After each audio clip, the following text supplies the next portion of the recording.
John 20:24 to 31. But Thomas, who was called the twin, one of the 12, was not with them when Jesus came. So the other disciples told him, "We have seen the Lord."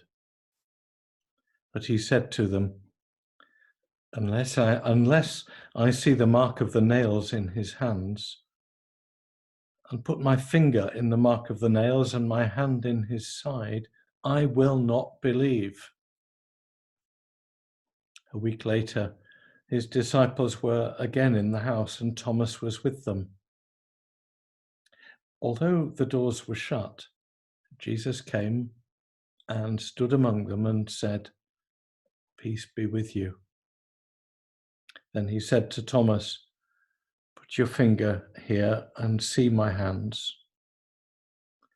Reach out your hand and put it in my side. Do not doubt, but believe." Thomas answered him, "My Lord and my God." Jesus said to him, "Have you believed because you have seen me? Blessed are those who have not seen and yet have come to believe." Now Jesus did many other signs in the presence of his disciples, which are not written in this book. But these are written so that you may come to believe that Jesus is the Messiah, the Son of God, and that through believing you may have life in his name.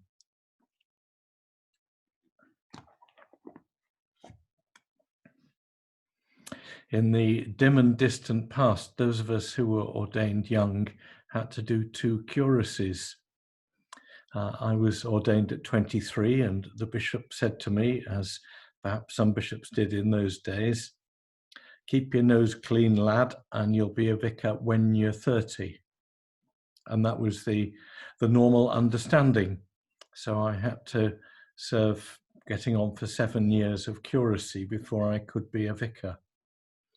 And the normal pattern was what we would call a standard 3-year curacy, being a curate, and then a second curacy with rather more responsibility, perhaps in a very large church, perhaps helping look after a group of churches, very much akin to what we now call associate vicar roles or sometimes team vicar roles. And the incumbent of my second curacy, which was a large church, used to tell regularly the story of his ordination. He was ordained, as some were in those days, on St. Thomas's Day, which was then the 21st of December. St. Thomas's Day has been moved in the modern lectionaries to the 3rd of July, but it was then just before Christmas. He was ordained on St. Thomas's Day, and the preacher spent the sermon extolling the virtues of doubt. Doubting Thomas was not a bad or weak chap, but was a good chap, and we must all be honest about our doubts and preach them from the pulpit and accept that doubt is the stuff of life, and real faith has a deep, deep element of doubt. Well, there is value in being honest about doubt. I have doubts, and occasionally I wake up wondering what on earth I'm doing and whether it's all true and so on. And people need us to talk through their doubts with them sometimes.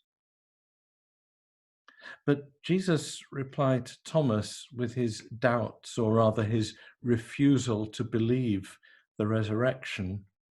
Jesus' reply is rather blunt: stop doubting and believe. As if belief was a decision, an action of the will, and as if doubt was a stubborn refusal, a sin,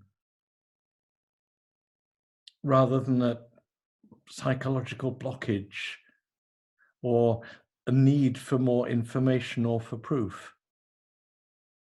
Jesus' attitude to doubt in this passage is very strong and very clear.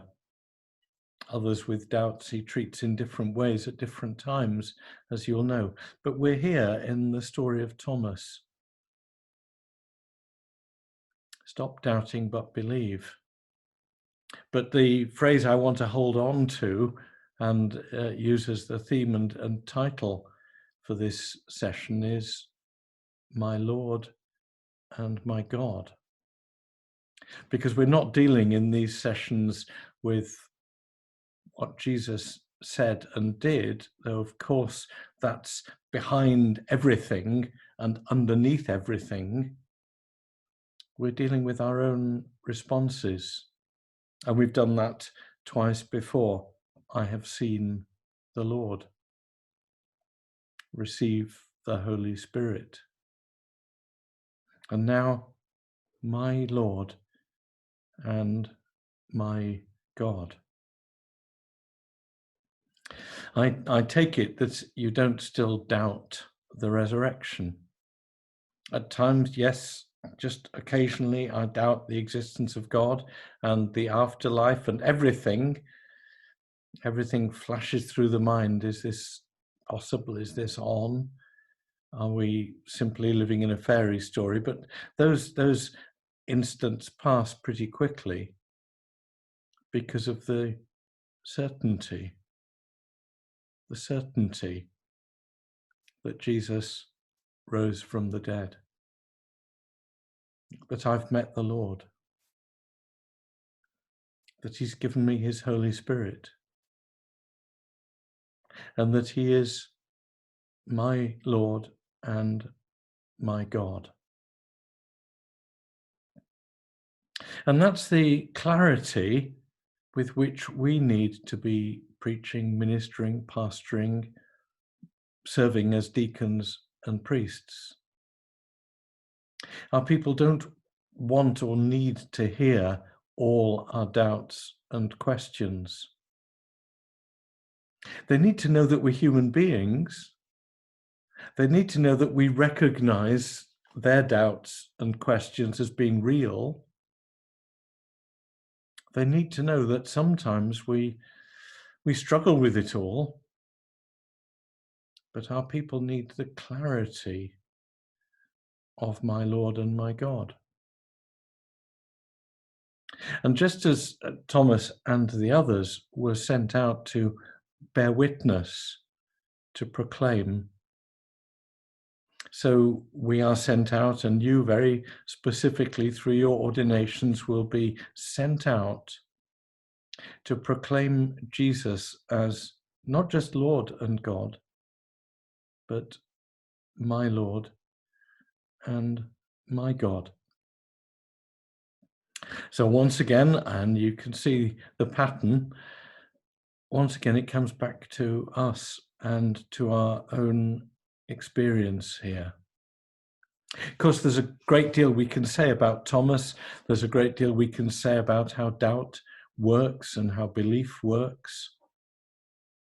We can observe from Jesus' teaching that it would have been even more of a blessing to Thomas to have believed on the basis of others' testimony, which is the basis on which we believe. Nevertheless, if he won't, Jesus will make it clear to him. Jesus will reveal himself. So Thomas is driven to his knees, my Lord and my God.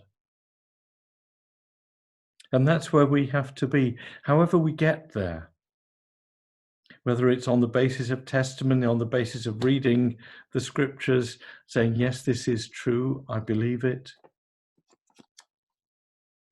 But at some point, there has to be the clear acceptance, the clear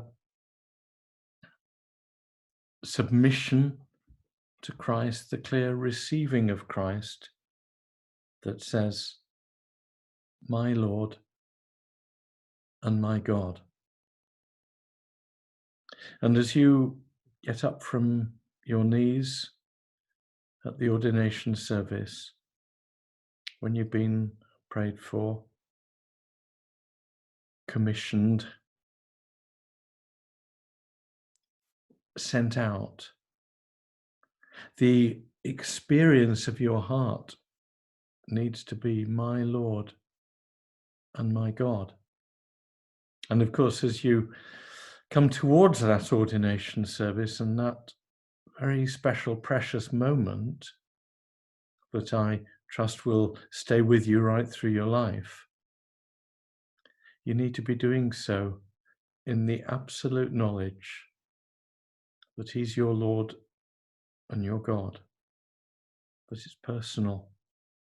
You're not just going to go out and give philosophy lectures or self-help talks, or go out and do good works in the world for God.